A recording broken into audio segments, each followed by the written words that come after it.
ચાલો દૂજો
કળા કુંજી સદગુરુ તણી અને લાગી હોય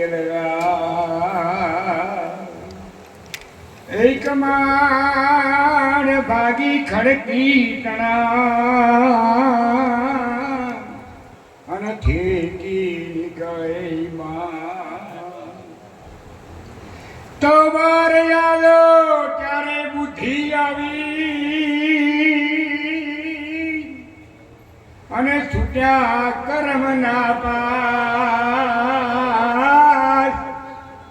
કહી ખોયન પાંખું આવી અને બધા ઉડી આવ્યો આગા બોલું છે ગુરુ ભલા આત્મબંધુ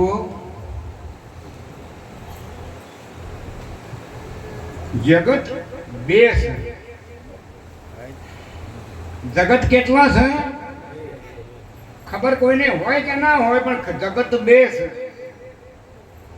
હવે જે મનુષ્યકૃત જગતમાં આપણે હતા જગતની વાત નહીં કરે આ બેઠાઈની જ આપણે વાત આપણે જ્યારે મનુષ્યકૃત જગતમાં હતા અને એ કરતા કરતા જ્યારે આ વિચારનું ભીખાભાઈ પરિવર્તન આવ્યું ગમે એના કહેવાથી વિચાર બદલાયો અને પછી સદગુરુના ચરણે તન મન ધનથી સમર્પણ ભાવ કરી આ જીવનનો મહાપલ્લો કરી અને આવું એક પવિત્ર એક આત્મજ્ઞાન મેળવ્યું છે એટલે હું એમ કહું છું કે ઈશ્વરકૃત જગતમાં મનુષ્ય કેટલા અને મનુષ્યકૃત જગતમાં મનુષ્ય કેટલા કને તમે કહો છો વાબાને કેરીઓ આવે કે ના આવે જેને હા કેવી હોય હા કોણ ના કેવી હોય ના કહો વાબાને કેરીઓ ના આવે તો વાબાને કેરીઓ ના આવે આ સભામાં એક સિવાય બીજો કોઈ છે જ નહીં બોલો સદે બોલો આ ઈશ્વરકૃત જગત છે ગુરુ મહારાજે ઈશ્વરકૃત જગતનું જ્ઞાન આપ્યું છે મનુષ્યકૃત જગતનું જ્ઞાન આપ્યું હવે એ મનુષ્યકૃત જગત અને ઈશ્વરકૃત જગતમાં આ દેખાય એ બધું મનુષ્યકૃત જગત છે એ બધી માયા જ છે પણ એક એના હંગાતે બીજી મારે વાત કરવી છે ભેંસનો બાદ કરો તો દૂધ નથી અને દૂધનો બાદ કરો તો ઘી નથી શું કરશો બોલો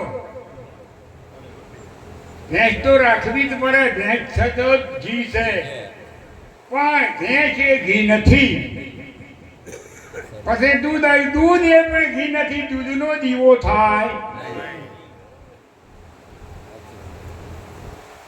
અને પછી જે ઘી છે એ ઘી પણ એ પ્રતાપ ભેંસનો છે એમ કોઈને ગમે ના ગમે માને ના માને પણ જે આ મનુષ્યકૃત જગતમાં જે જીવન મનુષ્ય દેહ મળ્યો તો એના પ્રતાપે આ બ્રહ્મ વિચાર પ્રગટ કરવાનો એવો સુખનો વિચાર પ્રગટ થયો પણ એ મનુષ્ય જીવનમાં બીજા કોઈ જીવનમાં થશે કે થશે અને એ બ્રહ્મ વિચાર પ્રગટ થયો અને એ બ્રહ્મ વિચારમાં જ્યારે ગુરુ મહારાજના તરણે ગયા અને આપણે જે જ્ઞાન મેળવ્યું અને એ જ્ઞાન કોઈને દેખાડવા માટે નથી કમાવા માટે પણ નથી એ જ્ઞાન તો પોતાના અંતરની શાંતિ માટે અને પોતાના ઉદ્ધાર માટે છે પણ ઉદ્ધાર તો એ વખત થઈ જ જાય કારણ કે જ્યારે ગુરુ મહારાજ આ જીવ દશાને જ્યારે પલ્લો કરી જ્યારે શિવ દશા પ્રગટ કરે પછી એની કદીએ જીવ દશા પ્રગટ થાય જ નહીં એનું એક પ્રમાણ ગાયના પેટ એક વાસળી જન્મે અને એક વાસડો જમે વાસડો જમે એના આખલો કહેવાય એને બળદ ના કહેવાય અમે એને 4 મહિને 6 મહિને 12 મહિને એને વેલ્લો કરવામાં આવે છે, વેલ્લો કરવામાં આવે એવો એનો ગુરુ આવે, બીજું આગળ નહીં કહેતું. હવે એને જ્યારે વેલ્લો કર્યો પછી કદી આખલો થાય નહીં. બોલો સદગુરુ.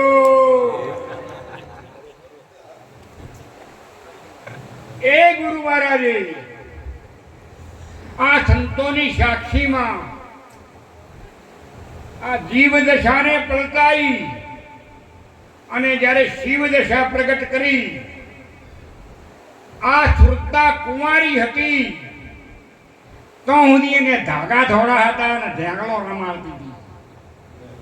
પણ એ સુરતાને જ્યારે ગુરુ મહારાજે શબ્દ સાથે એનું લગ્ન કર્યું પછી એ ઢેંગલો ના રમાડે.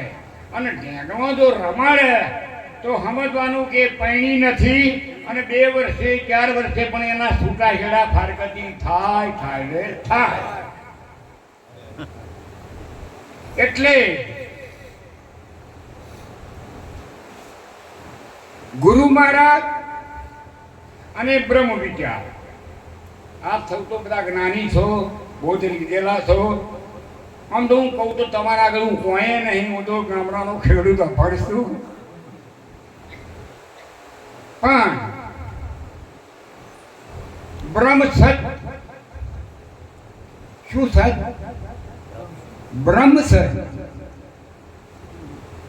અને જગત ના, એ ભૂલ છે. માલિકની સર્જેલી કોઈ વસ્તુ મિથ્યા ના હોય. બ્રહ્મ સત તો જગત પણ સત. અને એ જગતમાં રહી અને આ જ્ઞાનના અનુભવ પ્રમાણે આ જીવનને ચલાવવું અને આવા સંતોનો જો આવો સંત મેળાવડો હોય ત્યાં જવું અને આનંદ કરવો, આનંદ કરાવો. ખરેખર ગુરુ મહારાજે કંઈ પણ બાકી રાખ્યું નથી. રાખ્યું છે, રાખ્યું એ વાંકડી ઊંચી કરો તો ગુરુ મહારાજ બેઠા છે ના પૂરું કરાવી દીધું તો બાકી નથી. ગુરુ મહારાજે પ્રતિજ્ઞા આપી છે, આમ યાદ રાખજો કે સંપ સેવા સદાચારનો પ્રેમ એ તું પાળજે અને બીજાને. એ ગુરુ મહારાજે આ 4 આજ્ઞાઓ આલી છે અને એ 4 આજ્ઞાનું સંપૂર્ણપણે જો પાલન થાય તો આપણે મનુષ્ય જગતમાં નથી. બીજું ગુરુ મહારાજે પાછું આપણને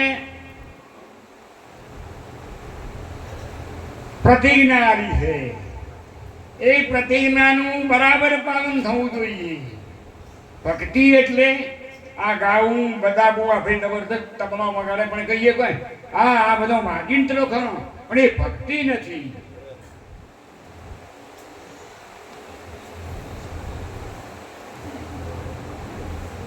ત્યાગ ટકે ના વૈરાગ વિના. ત્યાગી તો થઈ જાય ગળપુર થયું કે બાવા બન્યા ભગવાન ત્યારે ડાઘા વધારી ગયો પણ જ્યાં સુધી વૈરાગ ના હોય. સેવા પાણીમાંથી પ્રગટ થાય છે પણ પાણી ના હોય તો સેવા રહે નહીં. એમ જ્યાં સુધી આ ત્યાગ છે ને ત્યાગ પણ એમાં તો વૈરાગ ના હોય ને તો કોઈ ત્યાગનો અર્થ નથી. બન્યા બાવાને વાગવી ભીખ એવી ના હોય ગુરુની છી. મૂડ ને મનનું ના કર્યું તો મોથું મુડાય શું થયું? રંગ હૃદયમાં ના ચડે તો વસ્ત્રો રંગ્યાથી શું થયું? એટલે વાલા આત્મબંધુઓ જે મળ્યું છે એ કદી ખોવાયેલી વસ્તુ છે અને એને હું પ્રમાણ આપું. આ તો જ્ઞાની મહાપુરુષ ગુરુ મહારાજે આપેલી વસ્તુ. અરે પણ આ તો ગુરુ વગરનો નહીં આપેલી આપણે ખોવાય છે. આમ સમજો, સમજાય છે? જેને ગુરુ જ નહીં કરાય, જેને જ્ઞાન જ નહીં, એમને એક વાત આપણને પકડાય છે. મુકાય છે રસિકભાઈ, મુકાય છે? ક્યાં ગામના છો? નાયકાના. કોણ નાતે છો? કેટલી ઉંમર થઈ ગયો જન્મ્યા જો મુકાય છે? એ પકડાયું છે જૂઠો.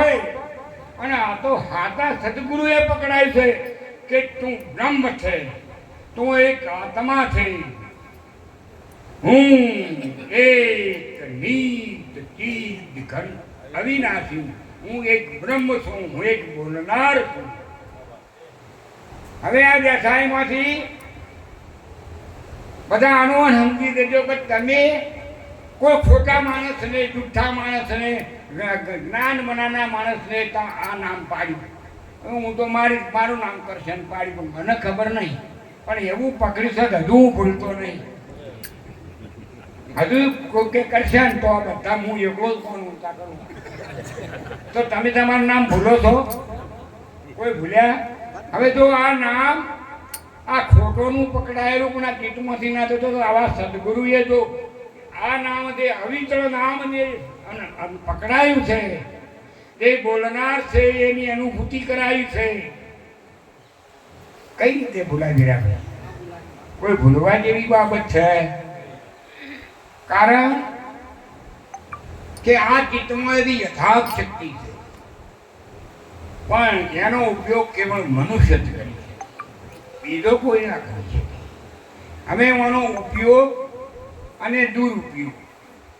રાજા રાવણને રોમ મળ્યા, બધા રોમને મેળવવા માટે હેંટતા જાય છે, મંદિરે જાય છે, ઘેર બાધાઓ કરે છે, મોટી મોટી ધગાઓ લે. પણ તારી વૃત્તિની વાત કર, તારામાં વૈરાગ કેવો છે, તારું કન્યામણ કેવું છે.